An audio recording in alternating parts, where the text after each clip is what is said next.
कर्मफल। मैं भी तेरी भाभी हूँ। आज रात रुक जाए यहीं।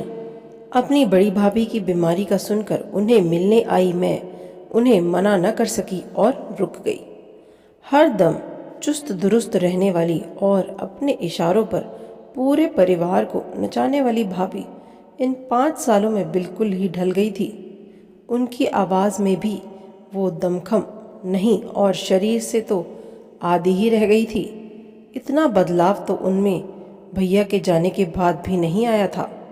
रात को खाना खाते हुए उन्होंने अपनी बहू से थोड़े से चावल लाने के लिए कहा तो बहू तपाक से जवाब देते हुए बोली, मम्मी आप भी क्या बच्चों की तरह करते हो?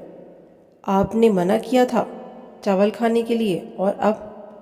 कोई बात नहीं नीरू, दे दे थोड़ा सा, मन कराता होगा इनका। बुआ आपको नहीं पता, मम्मी की यह रोज़ रोज़ की आदत हो गई है। पहले रोटियां बनवा लेती हैं फिर खाएंगी नहीं। जिस दिन कुछ कम होगा उस दिन तो इनको ज़्यादा ही भूख लगती है।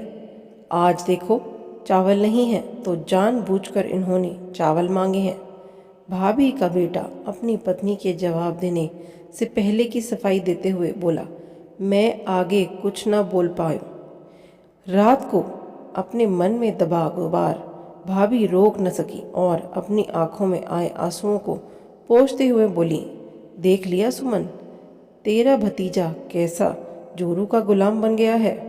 मेरे खाने पीने पर भी पहरा लगा रखा है।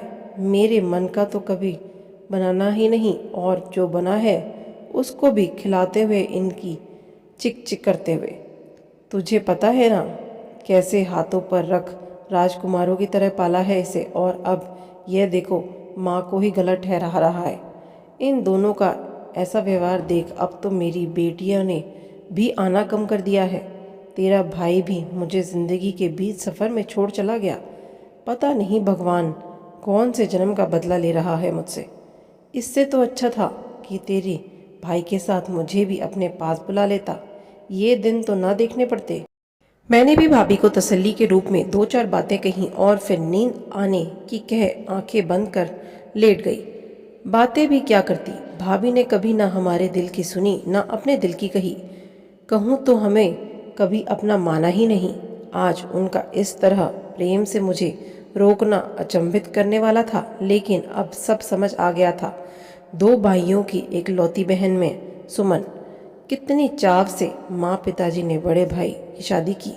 हम दोनों बहन भाई को तो इतनी उत्सुकता थी कि नई भाभी आएगी तो उनके साथ खूब सारी बातें करेंगे, उनसे खूब अच्छा बनवा कर खाएंगे। क्योंकि माँ अधिकतर बीमार रहती थी इसलिए हम तीनों बहन भाई मिलकर सारा काम करते थे। लेकिन वो कहते हैं ना, जिससे तुम्हें ज़्यादा उम्मीद हो वह शायद ही तुम्हारी उम्मीदों पर खरा उतरते। तो बड़ी भाभी ने आते ही साफ साफ कर दिया कि मुझसे अकेले इतने बड़े घर का काम काज न होगा। अक्सर भाई भाभी का इस बात पर बहुत झगड़ा होता था। भाभी हमेशा भाई से अलग रहने के लिए लड़ती थी। दोनों में बढ़ते मनमुटाव और कलह को देखकर माँ पिताजी ने भाई को अलग रहने के लिए समझाते। पिताजी ने उन्हें एक अलग कॉलोनी में मकान खरीद कर दे दिया। भाई घर से क्या अलग हुआ, परिवार से भी पराया हो गया। भाभी के साथ तो उनका सफ़र कुछ साल पहले ही ख़त्म हुआ, लेकिन हम सबके साथ तो उनका सफ़र भाभी के कारण बहुत पहले ही ख़त्म हो गया था। दूर रहकर भी भाभी के स्वभाव में कोई बदलाव ना आया। हाँ, बदलाव आया भाई के स्वभाव में। इस बदलते स्वभाव को देख सब ने धीरे धीरे वहाँ जाना कम कर दिया। बस तीज त्योहार ही रह गए थे औपचारिकता निभाने के लिए। मेरी शादी के बाद छोटे भाई की शादी हुई। भगवान की कृपा से छोटी भाभी बहुत अच्छी थी। उनके आने से लगा कि अब मेरा मायका भी मेरे लिए सदा खुला रहेगा। समय बीतता गया। 2 बेटियों की शादी कर बड़े भैया चल बसे। अब तो भाभी का ही राजपाट था। भाई के गुजरने के 1 साल बाद उन्होंने बेटे की शादी की, जिसमें लोग दिखावे के लिए माँ को 2-4 दिन पहले आने के लिए कहा।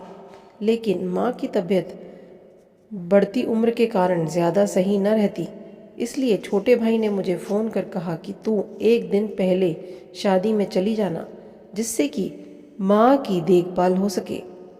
शादी से अगले दिन छोटे भाई ने विदा लेते हुए माँ से भी चलने के लिए कहा तो भाभी का बेटा बोला, चाचू दादी को 1-2 दिन हमारे साथ रहने दो, मैं छोड़ आऊँगा। और बुआ जी आप भी रुक जाओ, आप कभी नहीं रुकते हमारे यहाँ। माँ तो अपने पोते का इतना प्रेम देख अभिभूत थी और मुझे न चाहते हुए भी उनके कारण रुकना पड़ा। शाम को माँ ने गुलाब जामुन खाने की इच्छा जताई। यह सुनकर मेरी भतीजी बोली, वो तो बचे ही नहीं। रात को भी माँ बेटियों ने हमें एक कमरे में ही खाना पकड़ा दिया। अगले दिन सुबह 8 बज गए थे, लेकिन चाय पानी का कोई नाम न था। माँ को जल्दी चाय पीने की आदत थी। माँ ने मुझे कहा, सुमन लगता है सब शादी की थकावट के कारण उठे नहीं हैं, जा तू बना ला चाय। मैं चाय बनाने रसोई में गई तो देखा वहाँ 2 बड़े बड़े डिब्बे में गुलाब जामुन और हलवा रखा हुआ था। मन इतना खिन्न हुआ कि लगा अभी वहाँ से निकल जाऊं, लेकिन खुद को रोककर किसी तरह माँ के लिए चाय बनाई। चाय लेकर जब मैं अपने कमरे में जाने लगी तो तीनों माँ बेटी की बातें कान में पड़ी। भाभी कह रही थीं, तेरे भाई को तो बिल्कुल भी अकल नहीं है, पता नहीं तेरी दादी और बुआ को क्यों रोक लिया। उनके सामने ना खुलकर बात कर सकते हैं और ना खा पी सकते हैं। हाँ ध्यान रखना, कभी तेरी भाभी को सिखा पढ़ा ना दे तेरी बुआ।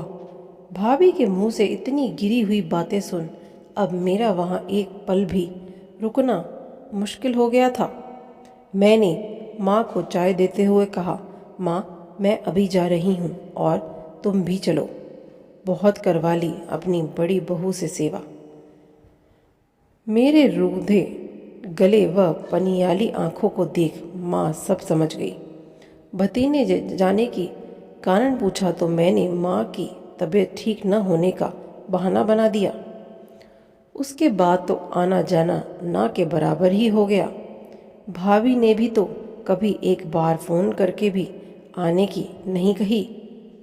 कुछ दिन पहले ही भाभी की बीमारी का पता चला तो खुद को रोक न पाई और आज भाभी का हाल देखा और उनके मुंह से ऐसी बातें सुन बस एक ही बात मन में आ रही थी कि ज़िंदगी के सफ़र में जो अपने दूसरों को दिया है वही ज़िंदगी आपको लौटा रही है। सुना था कर्म लौट कर ज़रूर आते हैं। कभी भाभी ने सुख चैन से किसी को एक रोटी न खाने दी। उनके कलेश के कारण हमेशा माँ पिताजी खून के आंसू रोते थे और आज उसी भाभी की बहू उनकी रोटियों की गिनती कर रही है। करनी का फल अवश्य मिलता है। आशा करती हूँ आपको ये कहानी बहुत अच्छी लगी होगी और इस कहानी से आपने ज़रूर कुछ समझा होगा। चैनल पर नए हैं तो चैनल को सब्सक्राइब करें। धन्यवाद।